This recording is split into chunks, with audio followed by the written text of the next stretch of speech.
Now, how many of you have experienced racism at work? It could be subtle or aggressive, slurs or banter.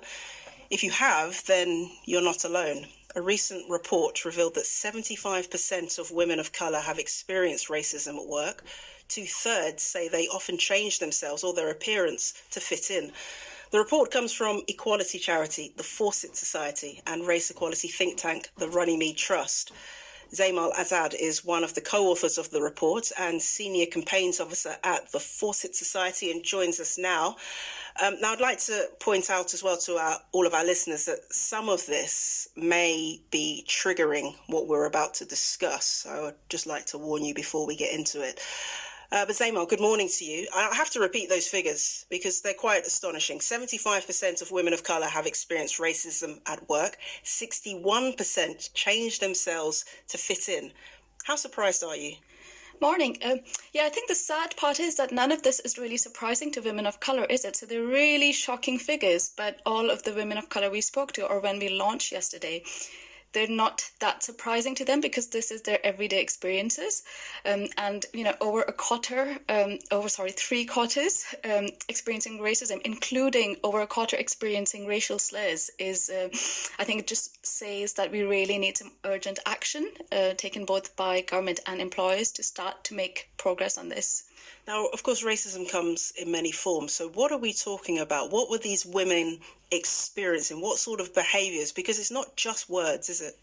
No, it isn't. And it's a whole range of things. So women spoke to us about what often people call jokes or banter, which very much isn't that, about people's cultural backgrounds or racial backgrounds. Statements of surprise at their abilities, like things like, oh, you speak really good English. I've had that. Yeah, I've had that too. So that's really common, but also being told you're not like other people from your group. So, you're not as aggressive as other black women is something that we heard, or, you know, you're very progressive for a Muslim woman, things like that, and being told that you're not like other people. We've also had women talk to us about their religious or cultural wear being banned, so actually banned from the workplace, which isn't, you know, that's actual discrimination, so a whole range of behaviors, and then also those kind of structural barriers that are put in place, which start before women of colour even enter the workplace. Yeah, I mean, and the report is called Broken Ladders, isn't it? Which is very apt because, as you say, there are institutional barriers that prevent women from climbing the career ladder. So were you able to speak to women and get specific examples about what they were experiencing there? Yeah, absolutely. So again, starting even before they enter the workplace, women talked to us about the career advice they were being given at school and at university and being told to lower their ambitions. So we're often told that women of colour lack aspiration. You know, our research very much shows that is not the case. The issue is that they're being told to be less ambitious. They're being told not to go for the jobs that they want to go for, being told not to, you know, go for promotions. So things like not being given development opportunities that are given to other people in the workplace. Things like being asked salary history questions. That's an institutional barrier that holds women of colour and people of colour back. It perpetuates the gender and ethnicity pay gap. Not being given flexible work options, things like there not being explicit promotion routes in an organization. So how do you know what you have to do to be promoted if that's not something that's transparent and clear? And women of colour spoke to us about that constant thinking that they're having to do, thinking about, am I good enough? Am I working hard enough? What exactly do I need to do to get that promotion when somebody who's doing the same work as me has managed to do it? And that transparency is really important within that. And none of that goes away when women do enter the more senior management positions. So those women who have managed to do that, they spoke to us as well about the barriers they experience at that table. So when you are at the top table, having to be an ambassador for your entire community and feeling that burden, but also being told you're the troublemaker if you talk about it too much. So if you're, you know, talking about diversity and inclusion initiatives, or you're trying to speak up for other women of colour, having to be really careful about how you do that and the thinking that involves. And then when it comes to reporting racism as well, so those processes not being in place, institutions don't have those structures in place to be able to provide that support. Yeah. I often wonder whether organisations should be doing more to support these women, and so much of what's in this report resonates with me personally as a black woman. I've definitely felt the need to assimilate, to hold parts of myself back from the workplace because they might be deemed unpalatable to the racial majority. And that is racism at work, essentially, in various jobs. And it can come both from, in unconsciously and insidiously, but also it can be quite blatant. Yeah. What can organisations do to support their colleagues and their employees who are women of colour? So essentially, it's about workplace culture, isn't it? What the report is telling us is that workplace cultures are centering a particular way of being, and they're saying that's how you need to be. So workplace cultures need to change, and we're asking all employers to have effective evidence-led anti-racism action plans, which are based on their own organization's data. So that look at, what the ethnicity pay gap in the organization is, for example, and they should include things like having clear reporting mechanisms for when people experience racism, having the right support in place, having things like being able to report it to somebody who's not your manager, because sometimes that's the problem. And I think what's really important within all of that is that the responsibility needs to not lie with women of color. The tackling racism needs to be the job of those institutions and those employers, because what our research is very clearly showing is that women of color are already carrying all of that burden. So that responsibility needs to lie with that institution. And there are lots of other, a lot of these actions are really simple actually for employers to take. They're not costly.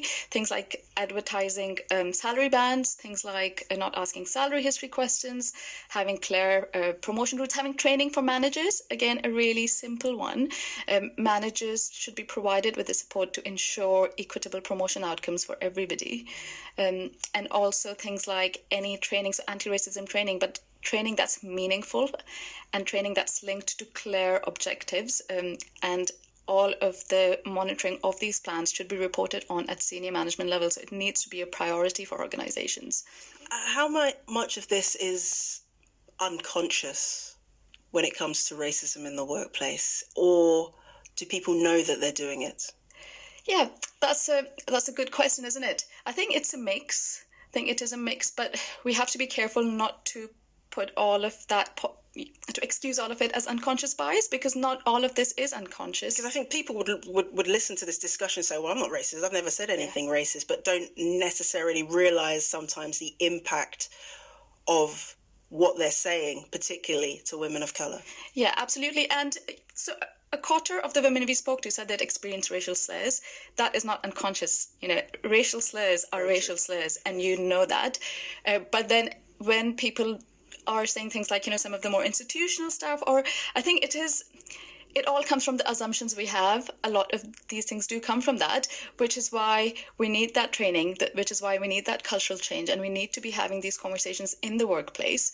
And one of our recommendations is that leaders need to have a bigger role in having those conversations and not shy away from these difficult conversations and really listen to women of color.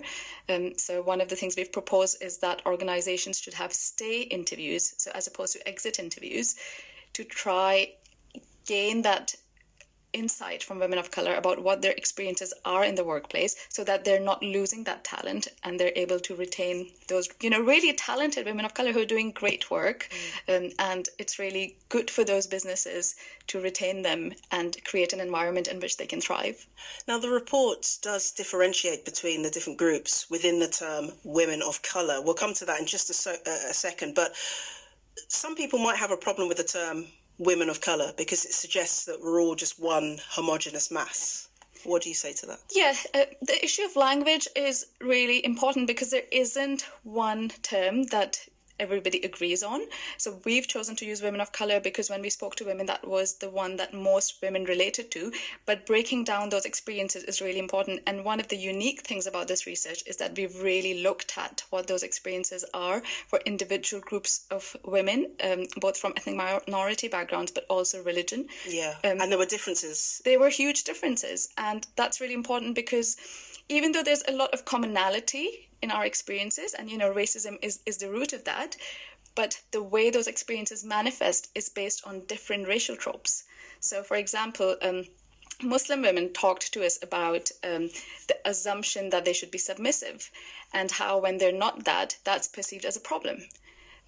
but women from, Black women of African heritage or Caribbean heritage told us about, which, what you were referring to having to tone yourself down, water yourself down, to be to really try get away from that idea of being perceived as aggressive, and that's just sad, isn't it? That people have to be less of themselves. There's just something deeply sad about that. It is, and it means all these organisations are not getting the most from their employees, which you're right is incredibly sad.